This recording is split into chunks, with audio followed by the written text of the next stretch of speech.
오늘의 시편은 고라 자손의 시입니다. 저는 시편에서 고라 자손의 시라고 나올 때마다 의문이 하나 있었습니다.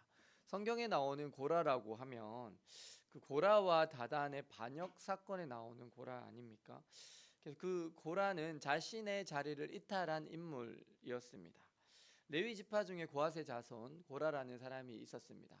그는 이렇게 성전 기물을 맡은 사람이었어요. 그러니까 아론의 아들들이 제사장이죠. 제사장 다음으로 중요한 성전의 기물들, 그러니까 성전의 기물들은 뭐가 있죠? 언약궤, 금촛대, 떡상 뭐 이런 것들이 있잖아요. 분향단 이런 것들 있죠.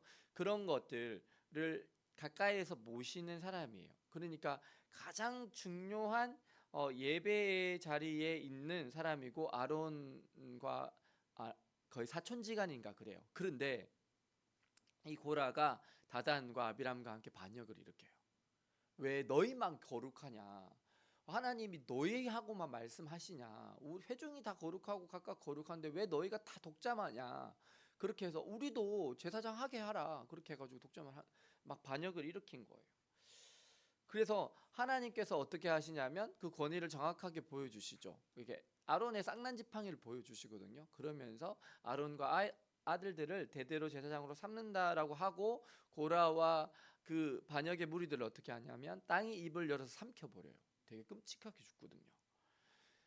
그래서 민수기 16장 32절 33절에는 이렇게 나옵니다. 제가 읽어드리겠습니다. 땅이 그 입을 열어 그들과 그들의 집과 고라에게 속한 모든 사람과 그들의 재물을 삼키매 그들과 그의 모든 재물이 산채로 소홀에 빠지며 땅이 그 위에 덮이니 그들이 회중 가운데서 망하니라. 그래서 저는요 사실 고라의 자손이 하나도 남아있지 않은 것으로 생각을 했어요. 근데 당시에 반역을 했던 모든 사람과 고라의 집과 고라에게 속한 모든 사람들은 죽었지만 고라의 자손 모두가 죽은 것은 아니었습니다. 왜 하나님은 하나님께 세우신 모세와 아론에 대해서 대적하고 반역을 일으킨 그의 집안을 멸문시키시지 않으셨을까요? 그래서 하나님의 성품입니다.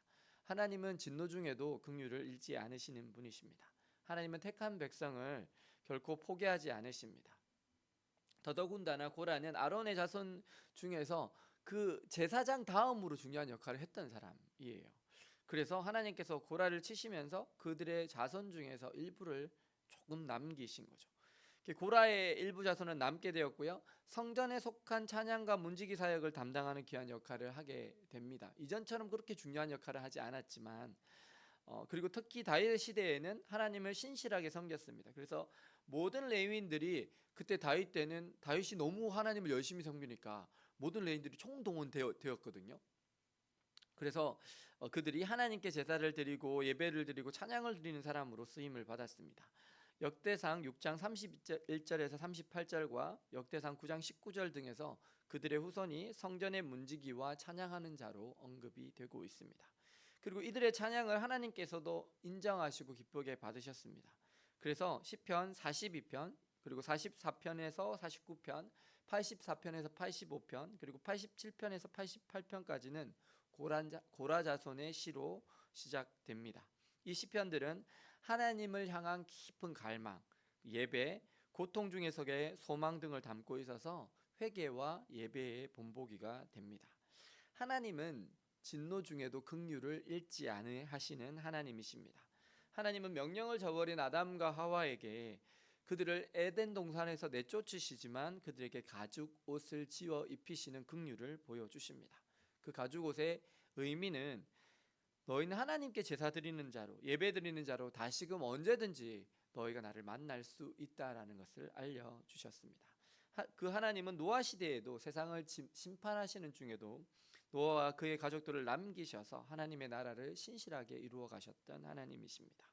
그리고 그 노아의 모든 자손이 타락해 갈 때는 갈대아 우르에서 아브라함을 선택하시고 그 아브라함을 통해서 다시금 이삭 야곱으로 이어지는 이스라엘을 이루어 가십니다.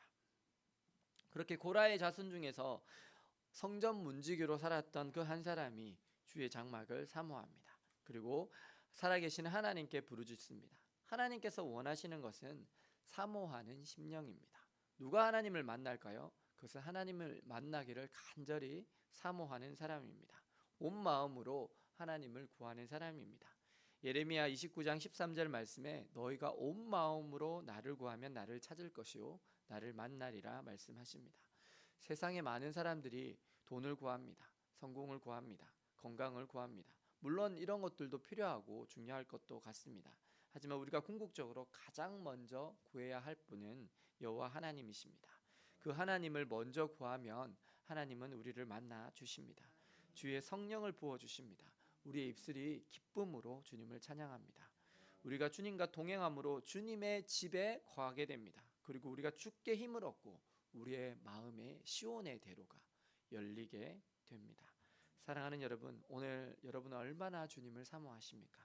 은을 구하는 것 같이, 감추인 보배를 찾는 것 같이 여호와 하나님을 찾으셔서 하나님 경외하기를 깨달으시며 하나님을 더욱 깊이 알게 되시는 은혜가 오늘 여러분 모두에게 있으시기를 예수 그리스도의 이름으로 축원합니다. 기도하시겠습니다. 사랑과 은혜의 주님, 고라는 모세와 아론에게 반역했지만 그 당시 그의 집과 그에게 속한 사람들을 하나님께서 땅의 입을 열어 그들을 삼키게 하셨지만 하나님께서 그 고라의 자손을 조금 남기셔서 그들로 하나님을 찬양하고 성전 문지기로서 참 예배자로서 살아가도록 은혜와 긍휼을 베푸셨던 것을 봅니다.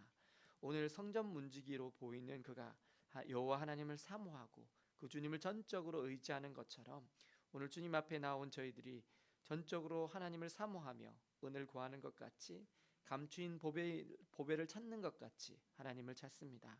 주님, 저희로 여호와 경외하기를 깨닫게 하시며 하나님을 알게 되는 은혜가 있게 하여 주시옵소서. 그래서 설사 저희들이 눈물 골짜기로 지나가고 있을지라도 하나님께서 주시는 많은 샘들을 경험하며 이름비로 저희들에게 복을 내려주시는 신실하신 하나님을 경험하게 하여 주옵소서. 예수 그리스도의 이름으로 기도드립니다. 아멘.